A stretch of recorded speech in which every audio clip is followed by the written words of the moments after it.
o que o governo do PT faz normalmente? Ele parte para uma politização concentrada na eleição. A politização do PT, ela não é um projeto de nação, ela é um projeto eleitoral. Acabou a eleição, não vamos politizar. Porque há uma necessidade de não politizar, porque o governo do PT vai ter que pegar metade do Centrão e botar nos ministérios, vai ter que atender um monte de medida do Centrão, que na verdade é a direita. Se a politização é permanente e crescente, como é que o governo vai botar aqueles que ele diz na eleição que são os inimigos no próprio governo? Então acabou a eleição, acabou a politização. Agora nós vamos governar com os eleitos. Isso é a política oficial do governo Lula desde o primeiro mandato.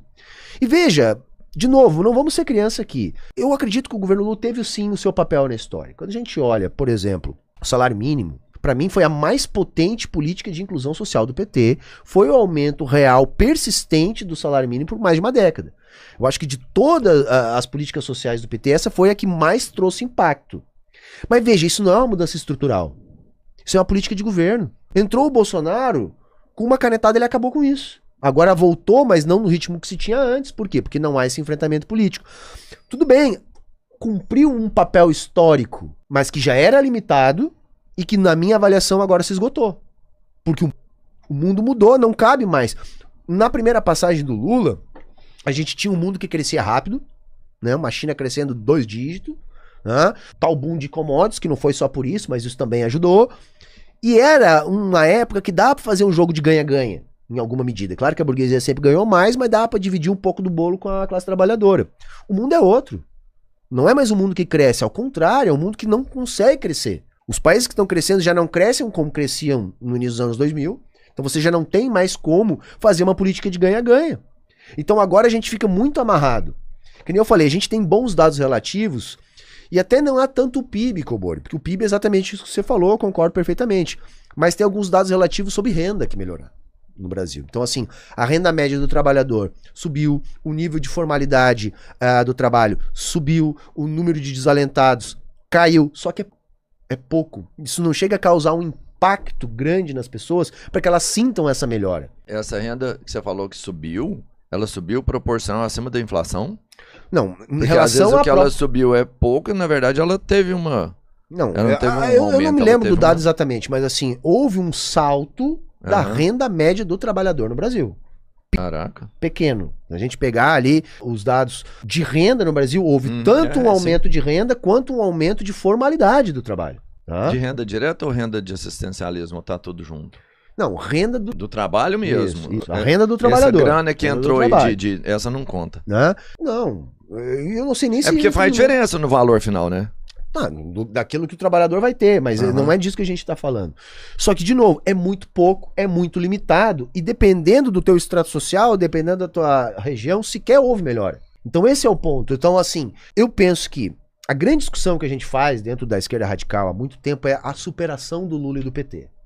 E eu sempre defendi uma coisa: a gente tem que superar o Lula e o PT. Só que essa superação, ela não pode ser só uma coisa da nossa cabeça. Tipo, não, o Lula não dá mais, vamos inventar uma outra pessoa. Essa superação, ela tem que ser real. Ou seja, tem que ter condições materiais da gente ter uma nova força política de esquerda capaz de superar o PT. E o fato concreto é que nós não fizemos isso. Não tem isso. Quem tá fazendo isso pra nós é a natureza. Sim, porque né, tudo que é vivo morre, é normal. Enfim, o Lula já tem uma idade avançada, né? Não, eu tô falando numa boa. O Lula entende, é real. Mas é isso, assim, gente, o Lula tá velho, vamos falar em português bem claro, é isso. É a última eleição do Lula, depois não tem mais. Então, se a gente não conseguiu superar o PT, mesmo que o Lula ganhe a eleição, é a última. Então, essa discussão de superar o Lula, ela vai se impor daqui a 5 anos. Daqui a 4 anos vai se impor isso. E aí sim nós vamos estar com um grande problema na mão. Porque na minha interpretação, o PT sem o Lula vai ser um PDT 2.0, um PDT sem o Brizola. Sabe? Pra mim é isso, o Lula é muito maior que o PT, entende? E não há nenhuma outra liderança ali, eu sei que a galera fala um outro nome, eu não vejo nenhuma liderança ali capaz de assumir o papel político do Lula dentro desse tipo de esquerda. Eu acho que dali em diante nós vamos ter um processo que deve emergir uma nova força política de esquerda, que inicialmente vai ser minoritária, então tem tudo para ter uma volta da direita ao poder, mas mesmo assim eu acredito que isso é necessário. Porque se a gente não tiver uma nova política de esquerda, nós vamos continuar condicionado a esse tipo de política do Lula e do PT, que na minha avaliação tem sim alguma contribuição, mas que era limitada e que já se esgotou. Então agora a gente tem que pensar daqui para frente no mundo que a gente tem, que é um mundo polarizado, que é um mundo de nova Guerra Fria, que é um mundo de formação de blocos econômico, político, militares, é um mundo de fim dos acordos de comércio para uma substituição por relações bilaterais. É um novo mundo que a gente tem. E o Brasil ainda não tem uma política adequada para esse novo mundo. Então a gente vai passar por um retrocesso, porque tudo indica que a gente vai ter um Congresso mais à direita em 2026. Os números com deputados da direita ocupando mais cargos lá dentro. E, tô te falando recente, a gente teve com o governador de Goiás, né, que ele falou que é pré-candidato à presidência 2026, e a estratégia da direita hoje no Brasil é lançar vários candidatos. Eu acho que ele tem um pouco de razão nisso aí. Então, tipo, ó, sai Caiado em Goiás, sai Zema por Minas, sai Ratinho ali. Eduardo Leite no Rio Grande do Sul. Isso pra garantir que eles possam chegar no segundo turno. Porque chegou no segundo turno, aí é 20 dias aí, o Lula não tem como fazer algo pra bater o outro. E no segundo turno, eles acreditam que eles ganham do Lula. Né? E se isso acontece, a gente tem um executivo de direita, um congresso de direita. É o melhor dos mundos. Mas a gente teve isso com o Bolsonaro, entendeu? Mas, assim, o problema é que a incompetência do Bolsonaro impediu dele de continuar. Porque ele tinha a faca e o queijo na mão. Ele tinha uma maioria forte no Congresso, tinha uma base política popular muito aguerrida, muito ativa, né, que chamava manifestação e etc e tal, e ele não conseguiu se manter, mas na minha interpretação ele não conseguiu se manter, porque ele é violentamente incompetente. Tanto que eu sou da tese de que ele foi chutado por parte da própria burguesia, porque viu que ele não seria um bom fantoche justamente por essa incompetência. Então ele comprou briga com a Globo, desnecessária. Então ele comprou briga com a STF, desnecessário. E foi só por isso que ele não tá no poder até hoje. Mas a direita continua tentando encontrar algo que, na minha avaliação, o próprio PT ofereceu, mas a direita não quer, que é justamente, não, vamos participar todo mundo aqui do governo, vamos entrar aqui, vamos fazer essa negociação, essa conciliação, né? Só que a direita não aceita por causa da conjuntura atual. Ou seja, hoje não dá pra ter jogo de ganha-ganha. Não tem como tu sustentar políticas sociais. Tá muito polarizado, assim, por isso você fala. Não só polarizar, mas o mundo é outro, não tem espaço, o mundo não cresce para que o setor financeiro, para que o agronegócio, para continue crescendo e mesmo assim haja um aumento de programas sociais, haja um aumento do investimento público. Não dá, nós estamos num ponto que é uma coisa ou outra.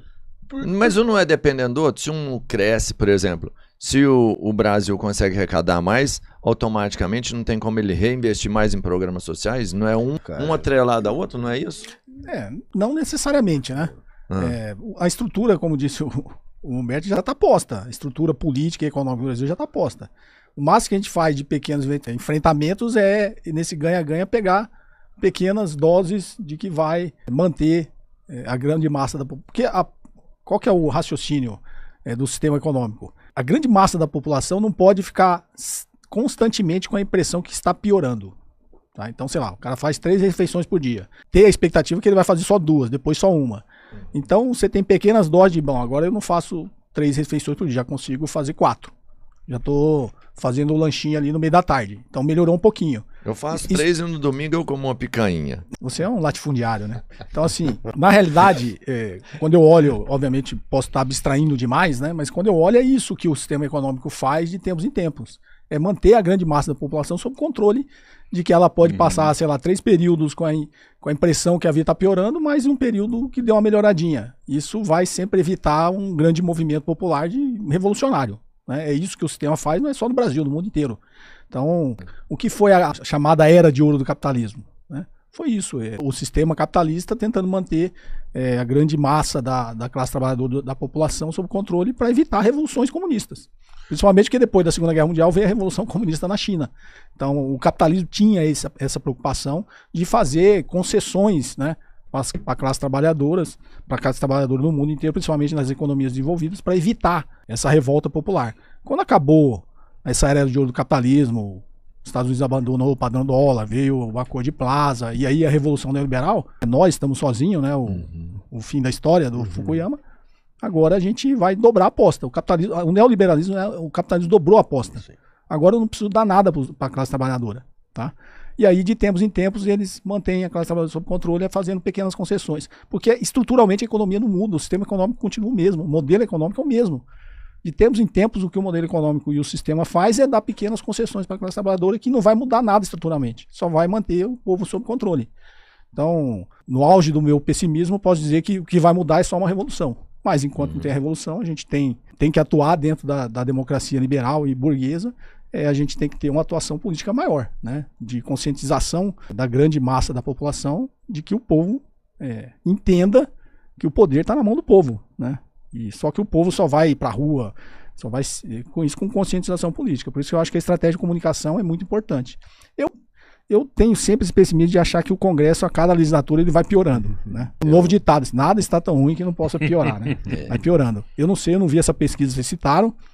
Eu tenho, pelo feeling, assim, a impressão de que a esquerda vai ganhar um pouco mais de força nessa próxima eleição, no Congresso. Eu tenho essa impressão, tá? Eu tenho essa impressão. É uma incógnita. Eu não e aí sei esse trabalho no mundo digital que o Humberto faz, né, que o Jones faz, que o Elias faz, eu acho extremamente importante. Isso é uma forma de uma comunicação mais direta com a grande massa da população.